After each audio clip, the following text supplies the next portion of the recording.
राधे राधे, हरे कृष्ण। होली की पौराणिक कथा। हिंदू पंचांग के अनुसार फाल्गुन मास के कृष्ण पक्ष की प्रतिपदा तिथि को होली का पावन पर्व मनाया जाता है। भारतवर्ष में होली का पावन पर्व बड़े हर्षोल्लास के साथ मनाया जाता है। इस दिन मथुरा, वृंदावन और काशी समेत पूरा देश होली के रंग में रंगमय हो जाता है। यह पावन पर्व भक्त प्रहलाद की भक्ति और भगवान द्वारा उसकी रक्षा के रूप में मनाया जाता है। मान्यता है कि होली के दिन कामदेव का पुनर्जन्म हुआ था।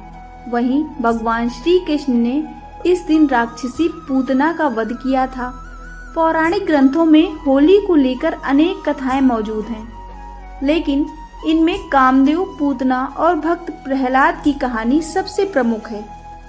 आइए जानते हैं होली की इन पौराणिक कथाओं के बारे में। होली की भगवान शिव और माता पार्वती की कथा। धार्मिक ग्रंथों में होली को लेकर भगवान शिव और माता पार्वती की यह कथा काफी प्रचलित है। पौराणिक कथाओं के अनुसार कालांतर में माता सती ने देवराज हिमालय के घर माता पार्वती ने पुत्री के रूप में जन्म लिया। जन्म के पश्चात देवर्षि नारद ने बेटी का भाग्य बताते हुए कहा कि इसे जो वर मिलेगा वह भगवान शिव के जैसा होगा।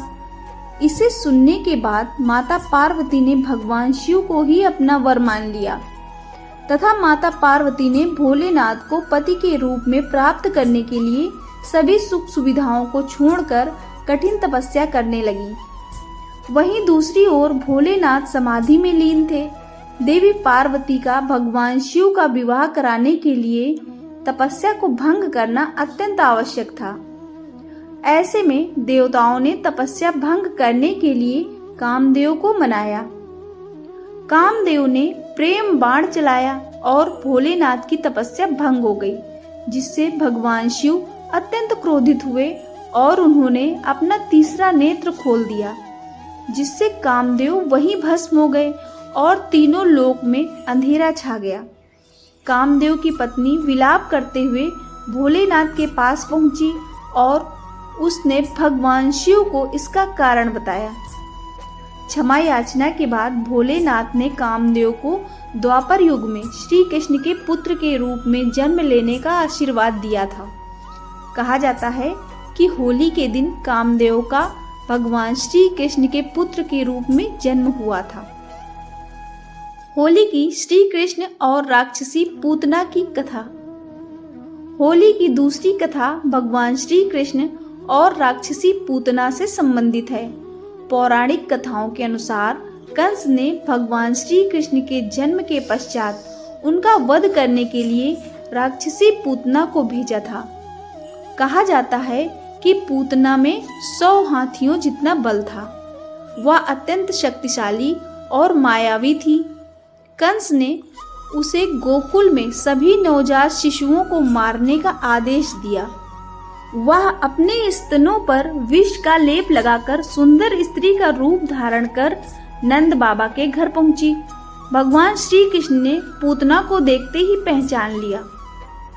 पूतना हंसते हुए माँ यशोदा की गोद से कृष्ण जी को लेकर गायब हो गई और गांव से बाहर आकर भगवान को स्तनपान कराने लगी।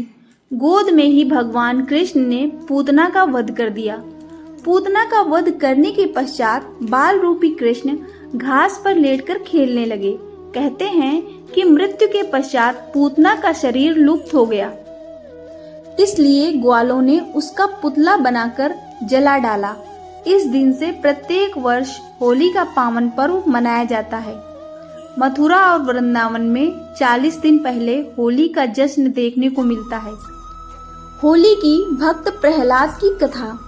तीसरी कथा श्री हरि भगवान विष्णु और भक्त प्रहलाद से जुड़ी है। राक्षस राज हिरण्यकश्यप ने ब्रह्मा जी को प्रसन्न कर वरदान प्राप्त कर लिया था कि संसार का कोई भी जीव या देवी देवता उसका वध न कर सके। इसके बाद वह खुद को भगवान मानने लगा था। वह चाहता था कि लोग भगवान विष्णु की तरह उसकी भी पूजा करें। हिरण्यकश्यप को भगवान के प्रति प्रहलाद की भक्ति बिल्कुल पसंद नहीं थी। वहीं प्रहलाद हमेशा प्रभु की भक्ति में लीन रहता था। प्रहलाद का यह स्वभाव हिरण्यकश्यप को बिल्कुल भी पसंद नहीं था। उसने प्रहलाद को कई दिनों तक बंदी बनाए रखने के बाद कड़ी यातनाएं दी, लेकिन भगवान विष्णु की कृपा दृष्टि होने के कारण प्रहलाद पर इसका कोई प्रभाव नहीं पड़ा।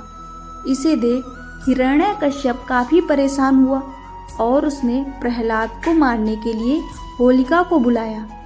होलिका को आग में न जलने का वरदान प्राप्त था। होलिका भक्त प्रहलाद को लेकर आग में बैठ गई, लेकिन भगवान विष्णु की कृपा से प्रहलाद को एक खरोंच भी नहीं आई और होलिका आग में जलकर राख हो गई। इस दिन से होलिका दहन की प्रथा शुरू हो गई। इसे बुराई पर अच्छाई की जीत का प्रतीक माना जाता है। आपको ये कथाएं पसंद आई हों तो वीडियो को लाइक, शेयर और चैनल को सब्सक्राइब करें। धन्यवाद।